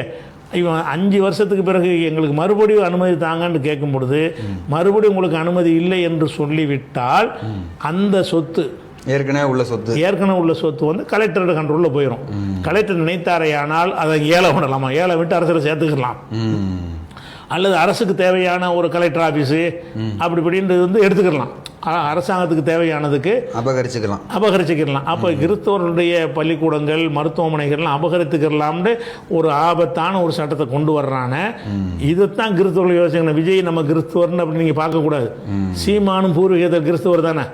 சீமானு கூட கிறிஸ்தவர், பிறப்பால் கிறிஸ்தவர் தான். சீமான் நம்மாள், விஜய் நம்மால் நினைத்தார்கள் என்று சொன்னால் கடைசியில் என்ன ஆகுன்னு கேட்டால் இருக்கிறவங்களுடைய பள்ளிக்கூடங்கள் எல்லாம் போயிருப்பேன். உங்களுடைய சர்ச்சை மட்டும்தான் மிச்சமாக, சர்ச்சை மட்டும்தான் என்ன செய்வான்னு கேட்டால் சர்ச்சாக தொடர அனுமதிப்பானா. ஆனால் நிர்வாகம் அரசாங்கத்தில் இருக்குமா, நிர்வாகம் வந்து இந்த ஃபாதர்கிட்ட இருக்காது, அது அதில் இருக்கும் அப்படின்ற ஒன்று கொண்டு வந்திருக்கிறாங்கன்னு வைங்களேன். அப்போ இந்த மாதிரி உங்களுடைய அது ஆலயத்தை எல்லாத்தையும் எடுத்துக்கொள்ளக்கூடிய அளவில் ஒரு சட்டம் கொண்டு வர்றான்டா என்ன இது வந்து பிஜேபி வந்தால் நடக்குமா நடக்காதா? இது பார்லிமெண்ட்டில் கொண்டு வந்தாங்கும் போது பார்லிமெண்ட்டில் அந்த தீர்மானம் வரும்போது என்ன செஞ்சார்கள்? தமிழ்நாட்டிலேருந்து சிஏஏ சட்டம் வரும்போது இந்த அதிமுக என்ன செஞ்சிச்சு? கையெழுத்து போட்டாங்க, ஆதரவாக வாக்களித்தாங்கல்ல. அந்த கருத்து சட்டம் வரும்பொழுது ஆதரவாக அப்போ வாக்களித்தாங்க. இதே பிஜேபி மத்தியில் அந்த சட்டம் கொண்டு வரும்போது இவர்கள் ஆதரவாக வாக்களிப்பார்கள். சட்டம் நிறைவேறும். சட்டம் நிறைவேறுச்சுன்னு சொன்னால் கிறிஸ்தவர்களுக்கும் எந்த ஒருமான பாதுகாப்பும் இல்லாமல் போயிடும். அது மாத்திரம் இல்லாமல் என்ன செய்கிறாங்கன்னு கேட்டால் அந்த கிறிஸ்தவர்களை பொறுத்த வரைக்கும் இந்த காவிகளுக்கு வந்து முஸ்லீம்களை விட ஒரு விஷயத்தில் கூடுதலான ஒரு கோபம் இருக்கிறது. என்ன கோபம்னு கேட்டால் நிறைய பேர் மதம் மாறுறாங்கல்ல, அது கிறிஸ்தவத்துக்கு தான் நிறைய மாறுறாங்க. எதனால் மாறுறாங்கன்னு கேட்டால் அவங்க மருத்துவ உதவி செய்கிறாங்க, கல்வி கொடுக்குறாங்க, ஏழைகளுக்கு உதவி செய்கிறாங்க அப்படிங்கிறத வைத்து நிறைய பேர் மதம் மாறுகிறார்கள். மதம் மாறுவதுன்ற ஒன்று என்ன செய்கிறாங்கன்னா பணம் கொடுத்து மதம் மாற்றுகிறார்கள்னு அதை ஒரு வேறு மாதிரி கலரை சுமத்தி கிறிஸ்தவர்கள் மீது வெறுப்பை வச்சுருக்கிறாங்க. அப்போ என்ன செய்வான்னு கேட்டால் ஒரு கிறிஸ்துவ பாதிரியார் ஒரிசாவில் இருக்கும் பொழுது என்ன செய்கிறாருன்னு கேட்டால் அவருடைய ஜெபம் பண்ணுறார், ஒரு இடத்துல ஜெபம் பண்ணுறார். ஒரு கூட்டமாக இந்த காவிகள்லாம் உள்ளே நுழைஞ்சு, சின்ன மைனாரிட்டி அந்த ஊரில் இருக்கிறாங்க கிறிஸ்தவர்கள் வந்து ரொம்ப ஒரு குறைந்த எண்ணிக்கையில் இருக்கிறாங்க. அந்த ஊரில் வந்து அந்த சர்ச்சுக்குள்ளே நுழைஞ்சி அவரை வந்து அடின்னு அந்த பாதிரியாரை அடித்து அவரை கட்டி போட்டு அவரை இழுத்துக்கிட்டு வந்து அனுமார் கோயிலில் உள்ள தூணில் கட்டி போட்டு அவருடைய உடம்பெல்லாம் சாணியை தடவி வாய்க்குள்ள சாணியை திணிச்சு இதுதான் அந்த மதமாற்றம் செய்கிறவர்களுக்குரிய தண்டனை அப்படின்னு சொன்னார்கள். அதை படம் எடுத்து பரப்பினார்கள். இது வந்து இங்கே உள்ள பாதிரிகளுக்கு விளங்கணுமா இல்லையா? இது உனக்கு நாளைக்கு பிஜேபி வந்தால் அதான் நடக்கும். எதை வச்சு அவன் நடத்தினான்னு கேட்டால் அவனுடைய ஆட்சி வச்சு தான் நடத்தினான்.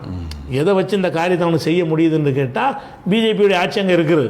பிஜேபியுடைய ஆட்சி இருக்கிற வச்சு ஒரிசாவில் இதை பண்ணாங்க. அதே ஒரிசாவில் அந்த கிரகாம்பல்னு ஒரு பாதிரியார் இருந்தார்ல முன்னாடி, கிரகாம்பல்ல என்னமோ ஏதோ ஒரு பேர், ஒரு கிரகாம்பு தான் வரும், அவர் பேர் மறந்துச்சு. அந்த பாதிரியாரோடைய குடும்பத்தோடு போகும்போது ஜீப்பில் வச்சு அவரை உயிரோடு கொளுத்தினார்கள். எதனால் கொளுத்தினார்கள்னா இவங்களுடைய அந்த ஆட்சி அதிகாரம் இருக்கும்போது செய்வார்கள். அப்போ அந்த மாதிரியான ஒரு விஷயத்தை நம்ம பார்க்குறோம். அதே மாதிரி ஒரு சர்ச்சில் வந்து பாதிரியார் ஜெபம் பண்ணிக்கிட்டு இருக்கிறார். அப்போ காவிகள் 4 பேர் உள்ளே நுழைகிறான், ரவுடி மாதிரி உள்ளே நுழைகிறான். ஜெபம் பண்ணிக்கிட்டு இருக்கிற கருத்தரை அல்லோயான்னு ஏதோ சொல்லிட்டு இருப்பாங்கல்ல, அவங்கள போய் நிப்பாட்ட சொல்லி ஜெய் ஸ்ரீராம் சொல்லுங்கிறாங்க. சர்ச்சுக்குள்ளே போய் ஜெய் ஸ்ரீராம் சொல்லணுன்னு அவர் பாதிரியார் வெளுத்து நடுங்கிறார். ஏன் நடுங்கிறாருன்னு கேட்டால் இவங்க சொல்ல கேட்கலன்னு சொன்னால் அரசாங்கம் நமக்கு எதிராக தான் நிற்பாங்க அப்படின்னு சொல்லிட்டு அவர் அதை ஜெய் ஸ்ரீராம்னு வாய்க்குள்ளே சொன்னார் என்னன்னு தெரியலை. அதை சொல்லுன்னு சொல்லி அவரை மிரட்டி சர்ச்சுக்குள்ளே நுழைந்து அதை செய்வார்கள்னு சொன்னால் அப்போ இங்கே தமிழ்நாட்டிலே அது நடப்பதற்கு எவ்வளோ நாள் ஆகும்? பிஜேபி ஆட்சி வந்துடும்னு சொன்னால் அதை இப்போ கிறிஸ்தவர்களும் என்ன செய்கிறாங்க விளங்காமல் இப்படி ஒரு கருத்து உருவாக்கம் இருக்கிறது. சீமான் கூட கிறிஸ்துவ அடிப்படையில் போய் சில ஆள்கள் அணுகியிருக்கிறார். விஜய் அந்த மாதிரி அணுகியிருக்கிறார். நம்மளை சேர்ந்தவர் உங்களை சேர்ந்தவராக இருக்கலாமுங்க. அவங்க வந்துக்கிட்டு பிஜேபி ஆட்சிக்கு வந்துட்டால் ஒன்றும் செய்ய மாட்டாங்க. பிஜேபி எதிர்த்துலாம் அவங்க நிற்க மாட்டாங்க, அதை விளைவிக்கிறணும். அதனால் வந்து இப்போ கிறிஸ்தவர்கள் சிறுபான்மையாக இருக்கிறவர்களுக்கும் முஸ்லீம் சிறுபான்மையினருக்கும் பயங்கரமான ஒரு அச்சுறுத்தல் இருக்குது. வாழ்வா சாவாங்கிற ஒரு நேரத்தில் பேசலாமா? எப்போ பேசலாம்னு கேட்டால் சாதாரண நார்மலான ஒரு நிலை இருக்கும் பொழுது நாம் கூட தேர்தல் என்ன ஏற்கனவே வச்சுருந்தோம். நாங்கள் யாருக்கும் ஆதரவுலாம் தெரிவிக்க மாட்டோம், உங்களுக்கு எது நல்லதுன்னு போடுதோ நீங்களா செஞ்சுக்கிறீங்கன்னு சொன்னது ஒரு சாதாரணமான நிலைமை. இப்போ வந்து பிஜேபியுடைய திட்டத்தை பகிரங்கமாக பொது சட்டம்னு சொன்னால், காஷ்மீர் விஷயம்னு சொன்னால், இப்படி எல்லாத்தையும் ஒன்று ஒன்றா எடுத்துக்கிட்டே வந்து முஸ்லீமாக வாழ முடியாது, கிறிஸ்தவன் வாழ முடியாதுங்கிற அளவில் எந்த அளவுக்கு நிலைமை இருக்குன்னு கேட்டால் சர்வதேச மனித உரிமை அமைப்புன்னு அமெரிக்காவில் ஒன்று இருக்கிறாங்க. அந்த அம்னஸ்டி இன்டர்நேஷனல்னு ஒரு ஐநாவுக்கு கீழே இருக்கக்கூடிய ஒரு அமைப்பு. அவங்க வந்து என்ன செய்கிறாங்கன்னா இந்தியாவில் வந்து மத சுதந்திரம் வந்து பறிக்கப்படுகிறது, மத சிறுபான்மை மக்கள் நசுக்கப்படுகிறார்கள் என்று சொல்லி ஐநாவுடைய அறிக்கையில் வந்து அரசாங்கத்துக்கு கோரிக்கை வைக்கிறாங்க, நீங்கள் அதை தடுத்து நிறுத்தணும்னு சொல்லி. அப்போ அந்த அளவுக்கு சர்வதேசங்கள்லாம் பார்த்து வெறுக்கும் அளவுக்கு இங்கே உள்ள ஒரு நிலைமை இருக்குன்னு சொன்னால், அப்போ நம்ம என்ன நிலையில் வாழ்கிறோம்? இப்போ அசாதாரணமான நிலையில் வாழ்கிறோம். இப்போ அசாதாரண நிலையில் வாழும் பொழுது நம்ம வந்துக்கிட்டு இந்த இட ஒதுக்கீடு தரல, எங்களுக்கு அதை செஞ்சுட்டான் இதை செஞ்சுட்டான், என் மேலே அந்த மாதிரி தேர்தல் வாக்குறுதி நிறைவேற்ற என்ன போய் நிறைவேற்றினா, தேர்தல் வாக்குறுதியில் ஒன்றும் நிறைவேற்றாட்டா கூட அதை பேசுகிற தேர்தலாக இது நான் கேட்குறேன். தேர்தல் வாக்குறுதின்னு ஒன்று கொடுத்தான்ல, அதை ஒரு வாக்குறுதி நிறைவேற்றலன்னு வைக்குவோம். அதை பேசிக்கிட்டு நீ வந்து சாவ போறியா? என்ன நிலையில் இருந்துக்கிட்டு இருக்கு நாடு? உயிரையும் உரிமையும் உடமையும் பாதுகாக்கிறதுக்குரிய ஒரு தேர்தலாக இது இருக்கிறது. பல தேர்தல்களில் பல மாநிலங்களில் அவன் காட்டிட்டான். அப்படி இருக்கக்கூடிய நேரத்தில் இன்றைக்கு வந்து முஸ்லீம்கள் அவர்கள் விஜய் மீது பக்தி அவங்களுக்கு இருந்தாலும் சரிதான், சீமான் மீது அன்பு இருந்தாலும் சரிதான், சசிகலா மேலே ராமதாஸ் மேலே அவங்களுக்கு அன்பு இருந்தாலும் சரிதான், முருகன் மேலே இருந்தாலும் மேல்முருகன் மேலே இருந்தாலும் சரிதான். அதை தனியாக ஓரமாக வச்சுட்டு தினக்கு பார்த்துக்குருவோம். அசாதாரண நிலை மாறி சாதாரண நிலையை வரும்ல, பிஜேபி செல்லா காசா போய் இப்படி 2 அணி உருவாகும்ல அடுத்தடுத்த தேர்தல்களில். அப்போ நம்ம என்ன செய்யலாம்னு கேட்டால், நீ என்னொன்னாலும் ஜெயிப்பா, இவன் வந்தானே அவன் தான் நமக்கு என்ன, 2 பேரும் ஒன்றும் செய்யலைங்கிற மாதிரி எடுக்கிற நிலை இல்லை இன்னைக்கு. அந்த நிலை வந்துச்சுன்னா அப்படி செய்யலாமே தவிர இன்னைக்கு உள்ள நிலைமை அப்படி கிடையவே கிடையாது. நீங்கள் அசால்ட்டாக நினச்சிங்கன்னா என்ன ஆயிரம் பெரிய ஆபத்துக்கு வருவீங்க. இந்த ஆபத்தை இந்த நேரத்தில் நம்ம எச்சரிக்கை தவறணும் என்று சொன்னால் ஒட்டுமொத்த மக்களும் நீங்கள் நாங்கள் எல்லாருமே என்ன செய்வோம்னு கேட்டால் கடும் துன்பத்துக்கு ஆளாகும் அப்படிங்கிற ஒரு விஷயத்தை வச்சுக்கிறோம். அதுபோல் இன்னொரு செய்தி நம்ம சொல்லிக்கிறோம், நம்ம மக்கள் வந்து இப்போ திமுகவை தவிர வழி இல்லைன்னு சொல்லுவது வந்து எதுக்காகன்னு கேட்டால், திமுகவை சந்தித்து அவங்கள்ட்ட ஏதோ பெட்டி வாங்கிட்டுன்ற அந்த அடிப்படையில் இது கிடையாது. நாம் இன்றைக்கு வரைக்கும் சந்திக்கலை, இனியும் சந்திக்கவும் மாட்டோம். தேவை உள்ளவங்க போய் சந்திக்கிறாங்க, நம்ம சந்திக்க வேண்டிய தேவையில்லை. நம்ம ஆதரிச்சுட்டு போயிடுவோமே தவிர அவங்கள போய் சந்திக்க வேண்டியதாக கோரிக்கை இருந்தால் போய் சந்திக்கலாம். கோரிக்கை ஒன்றும் கிடையாது, இவங்க வராமல் தடுத்தா எங்களுக்கு போதும். இப்போ உள்ள என்னென்னு கேட்டால், பிஜேபி வராமல் நீங்கள் தடுக்கணும், அதை செஞ்சால் போதுங்கிறதுனால நம்ம என்ன செய்யலாம், யாரையும் சந்திக்க இல்லை, சிஎம்ஐ பார்க்கல, அந்த ஒவ்வொரு கட்சி தலைவர்களையும் போய் நம்ம சந்திச்செல்லாம் ஆதரவு தெரிவிக்க தேவையும் இல்லை. நம்ம வந்து அவங்களுக்கு ஆதரவு தெரிவித்தல் என்பது அவங்களுக்காக இதை செய்யலை, இவன் வரக்கூடாதுங்கிறதுக்காக செய்கிறோம். நம்ம செய்கிறது வந்து பிஜேபி வரக்கூடாதுன்னு இவன் தான் இருக்கிறான். அதனால் திமுகவில் நம்மள்ட்ட ஆதரவு கேட்காட்டாலும் நம்ம ஆதரிப்போம், நம்மள்ட்ட ஓட்டு கேட்டு வராட்டாலும் அவங்களை ஆதரிப்போம். எதனால் ஆதரிப்போம்னு கேட்டால், அவங்க பிஜேபிக்கு எதிராக இருக்கிறாங்க. அதாவது திருப்பரங்குன்றத்தில் ரொம்ப அழகாக நிரூபித்தாங்க, நிரூபித்து காட்டியிருக்கிறாங்க. அதனால் அதான் இன்றைக்கி உள்ள தேர்தல் நிலைவரமாக இருக்கிறது. அதனால் ஓட்டு எடுக்கிற விஷயத்தில் வந்து ஒரே சாலிடாக தான் ஓட்டு போடுற நிலையில் முஸ்லீம் பூராவுமே அதையும் பார்க்குறோம். வலைதளத்தில் வந்து முஸ்லீம்கள் ஃபுல்லாமே வந்து எல்லாருமே திமுகவுக்கு வந்து ஒரு ஆதரவு நிலைப்பாடும், டோட்டலாகவே வந்து அதிமுக பிஜேபியை வந்து கை கழுவி இருக்கக்கூடிய ஒரு நிலையும் வந்து இன்னைக்கு இருக்குது. ஆனால் கிறிஸ்தவர்கள்ட்ட அந்த விழிப்பு கொஞ்சம் கம்மியாக இருக்குது, கொஞ்சம் அவங்க ஆபத்தை வழங்காமல் இருக்கிறாங்க. இங்கே என்ன மாதிரி காய் நவத்திட்டு இருக்கிறான், எங்களுக்கு அடுத்து நீங்கள் தான் அடுத்து, ஆமாம் முஸ்லீமுக்கு அடுத்து நீங்கள் தான் அடுத்து. அதுவும் வந்து பல மாநிலங்களில் அதை வந்து காட்டவும் செஞ்சுட்டாங்க. அப்போ அப்படி இருக்கக்கூடிய நிலையில கூட வந்து நம்மளுடைய அந்த முந்தைய நிலைக்கு வந்து மாற்றமாக இப்பொழுது இப்போ சில கசப்புகள் இருக்குது திமுக மேலே. என் மேலே கேஸ் போட்டிருப்பாங்க, உங்க மேலே கேஸ் போட்டிருப்பாங்க, பல அம்மா பண்ணது பள்ளிவாசல் அடிச்சாங்க, இப்ப நிறைய சம்பவங்கள் இருக்கு. அதெல்லாம் அதிருப்திகள் சில விஷயங்கள் இருந்தாலும் அதிருப்தியை காட்டுற நேரம் இது இல்லை, கிடையாது. அதிருப்தி இல்லைன்னா பரிபூர்ணமான ஒரு பாதுகாப்பான ஆட்சின்னா அங்கே கேரண்டி கொடுக்க மாட்டோம். அதிருப்தியை காட்டுறதுக்குன்னு ஒரு நேரம் இருக்கிறது. அந்த நேரத்துக்கு தகுந்தவாறு புத்திசாலி தான் முடிவெடுக்கணும், புத்திசாலித்தனமாக எடுக்கணும். இந்த நேரம் வந்து இதையெல்லாம் பேசிக்கிட்டு வந்து ஓட்டை பிரிக்கிற நேரம் கிடையாது. அதான் அடிப்படை. ஓகே, அப்போ ரொம்ப அழகாக வந்து விளக்கம் சொன்னீங்க. நம்ம வந்து வாழ்வா சாவாங்கிற ஒரு நிலையில் வந்து பயணம் செஞ்சு கொண்டு இருக்கிறோம். இந்த நேரத்தில் வந்து எல்லாரும் ஓரணியாக பிஜேபிக்கு எதிராக இருக்கக்கூடிய அந்த கட்சியை வந்து நம்ம வந்து எல்லாரும் ஆதரவு கொடுக்கறது தான் சிறந்தது அப்படிங்கிற மாதிரியான ஒரு நிலையை வந்து மக்களுக்கு வந்து தெளிவுபடுத்தியிருக்கிறீங்க. அதே மாதிரி கிறிஸ்தவ மக்களுக்கும் அதுக்கு உண்டான விழிப்புணர்வை நீங்கள் ஏற்படுத்தியிருக்கிறீங்க. இன்ஷால்லா மீண்டும் ஒரு நேர்காணலில் நம்ம இது குறித்தான விஷயங்களை பேசுகிறோம்.